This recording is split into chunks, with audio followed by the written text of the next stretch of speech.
जय हिंद, वंदे मातरम। दोस्तों, जैसा कि हम 3 अगस्त 2021 का करंट अफेयर कंप्लीट करने वाले हैं, तो आइए स्टार्ट करते हैं। आज का हमारा क्वेश्चन नंबर 1 है। क्वेश्चन नंबर 1 की बात करें तो 100% है ना, 100% टीकाकरण करने वाला देश का पहला शहर भुवनेश्वर है। कौन सा है पहला शहर? भुवनेश्वर। यानी कि भुवनेश्वर ने क्या किया है, 100% टीकाकरण करने वाला देश का पहला शहर बन गया है। कौन? भुवनेश्वर। यदि भुवनेश्वर की हम बात करें तो 100% वैक्सीनेशन करने वाला देश का पहला शहर बन चुका है। कौन बन चुका है? भुवनेश्वर, है ना। भुवनेश्वर क्या है? भुवनेश्वर जो है फर्स्ट ऐसी सिटी है जो 18+ मतलब 14 साल से 18 साल से अधिक उम्र वाले लोगों को यानी कि 100% टीकाकरण कर चुका है ना। हाँ, तो भुवनेश्वर के जो 19 लाख लोग हैं उनको दोनों डोज लग चुके हैं ना भुवनेश्वर के। भुवनेश्वर की यदि हम बात करें तो भुवनेश्वर जो है, भुवनेश्वर में लिंगराज मंदिर भी स्थित है ना। भारत का पहला फायर पार्क भी कहाँ पर स्थित है? भुवनेश्वर में ही स्थित है। और भारत की पहली स्मार्ट सिटी भी कौन सी है? भुवनेश्वर। ये प्रश्न महत्वपूर्ण होने वाला है कि फर्स्ट स्मार्ट सिटी है ना, फर्स्ट स्मार्ट सिटी कौन सी है? स्मार्ट सिटी है, फर्स्ट स्मार्ट सिटी भुवनेश्वर ही है। और 100% टीकाकरण करने वाला देश का पहला शहर बन चुका है। कौन? भुवनेश्वर। क्वेश्चन नंबर 2 की यदि हम बात करें तो भारत बांग्लादेश के बीच शुरू हुआ हल्दीवाड़ी चिल्हाटी रेल मार्ग, है ना। कौन सा रेल मार्ग स्टार्ट हुआ है?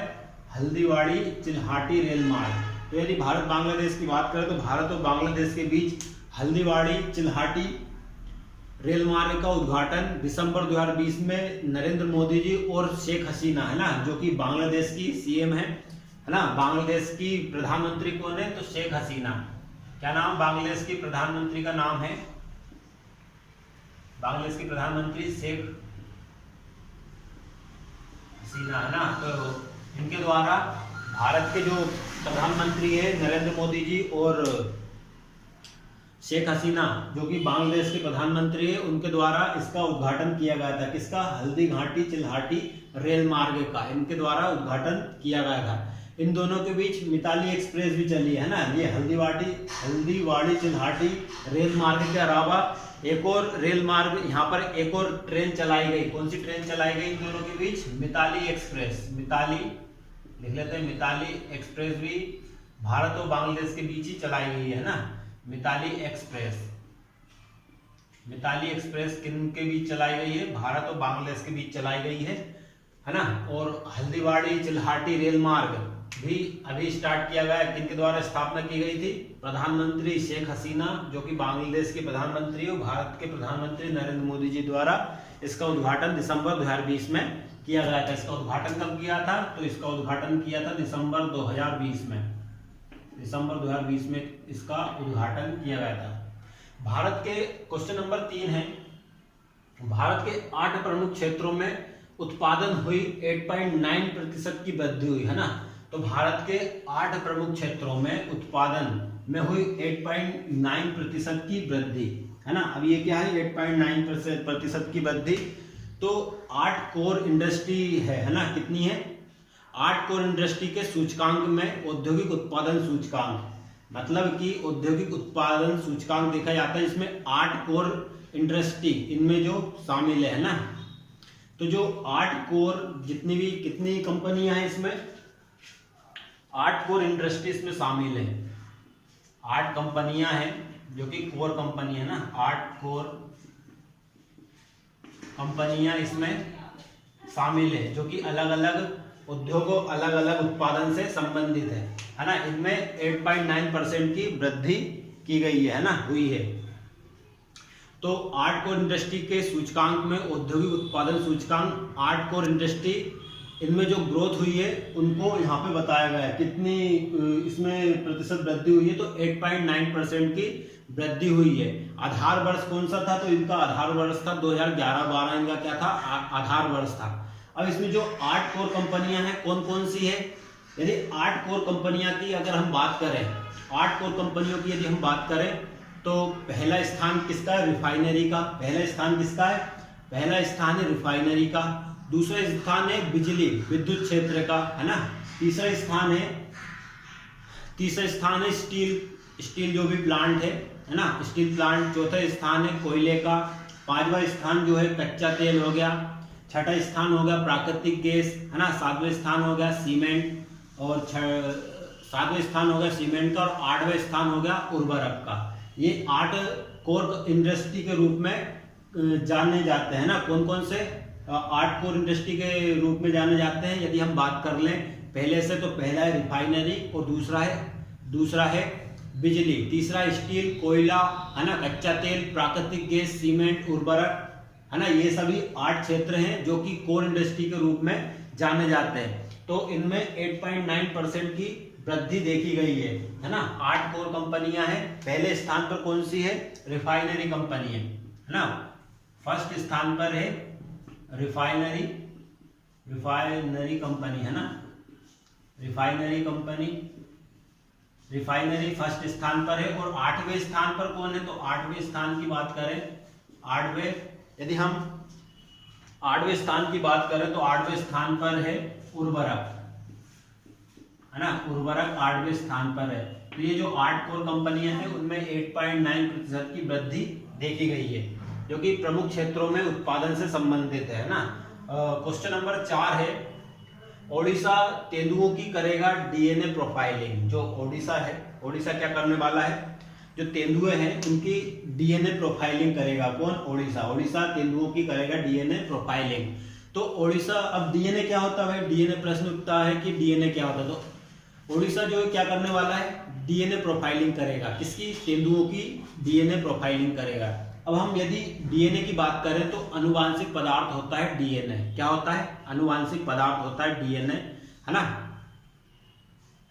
जैसे कि इसको डीएनए कहां पर प्राप्त किया जा सकता है मनुष्य के शरीर में? जैसे कि भाई किसी बाल को यदि जड़ से उचकाएं, है ना, उखाड़ा जाए तो डीएनए प्राप्त कर सकते हैं। रक्त में भी डीएनए होता है ना, रक्त में होता है।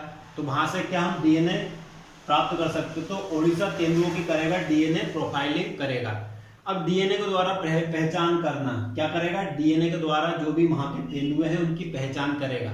इसका खास उद्देश्य क्या है डीएनए प्रोफाइलिंग करने का? जो तेंदुए हैं उनकी डीएनए प्रोफाइलिंग करने का खास उद्देश्य यदि देखा जाए तो जो भी तेंदुए हैं उनकी जो तस्करी हो रही है या फिर अवैध व्यापार हो रहा है उनको रोकना, है ना। तो ये किस लिए कर रहे हैं डीएनए प्रोफाइलिंग? तो डीएनए प्रोफाइलिंग इसलिए कर रहे हैं ताकि इनकी तस्करी को रोका जा सके, है ना, और इनके अवैध व्यापार को रोका जा सके। किनके? तेंदुए के। तो ओडिशा जो है तेंदुओं की करेगा डीएनए प्रोफाइलिंग। क्वेश्चन नंबर यदि 6 की हम बात करें, क्वेश्चन नंबर 6 क्या है हमारा? क्वेश्चन नंबर 6 है, दीपक दास ने किया महानियंत्रक का पदभार ग्रहण, है ना। दीपक दास जो है उन्होंने किया है महानियंत्रक का पदभार ग्रहण किया है ना। लेखा महानियंत्रक जिसको बोलते हैं कंट्रोलर जनरल ऑफ अकाउंट, है ना।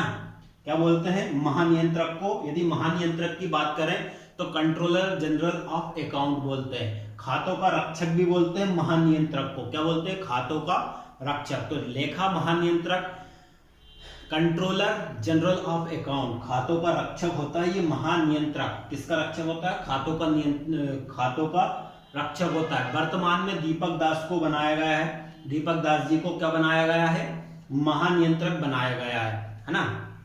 अब प्रश्न पूछते हैं कई बार कि भारत के सीएजी कौन है? कंट्रोलर एंड ऑडिटर जनरल, है ना। तो यदि भारत के सीएजी की बात करें तो भारत के जो सीएजी हैं, भारत के सीएजी की बात करें हम तो भारत के सीएजी कौन है? तो भारत के सीएजी है गिरीश चंद्र मुर्मू, है ना। कौन है? गिरीश चंद्र मुर्मू क्या है? गिरीश चंद्र मुर्मू जो है सीएजी क्या होता है? कंट्रोलर एंड ऑडिटर जनरल, है ना। क्या कौन होता है? कौन है CAG? Controller and auditor general जो है कौन है? गिरीश चंद्र मुर्मू है ना। अब ये सीएजी संविधान के किस आर्टिकल में आता है? तो सीएजी की बात करें कंट्रोलर एंड ऑडिटर जनरल की तो आर्टिकल 148 से 151 तक भाग 5 में आता है ना। कहां से कहां तक? आर्टिकल अनुच्छेद 148 से लेके अनुच्छेद 151 तक, अनुच्छेद 148 से 151 तक, है ना। क्या आता है? सीएजी आता है, लिख लेते हैं। अनुच्छेद आर्टिकल जो है इसका आर्टिकल क्या है, सीएजी का आर्टिकल क्या है, 148 से लेके 151 तक, है ना। 148 से 151 तक क्या आता है, महानियंत्रक क्या आता है, कंट्रोलर एंड ऑडिटर जनरल का जो आर्टिकल है 148 से 151 तक है। किस भाग में संविधान के, तो भाग 5 में है ना, भाग 5 में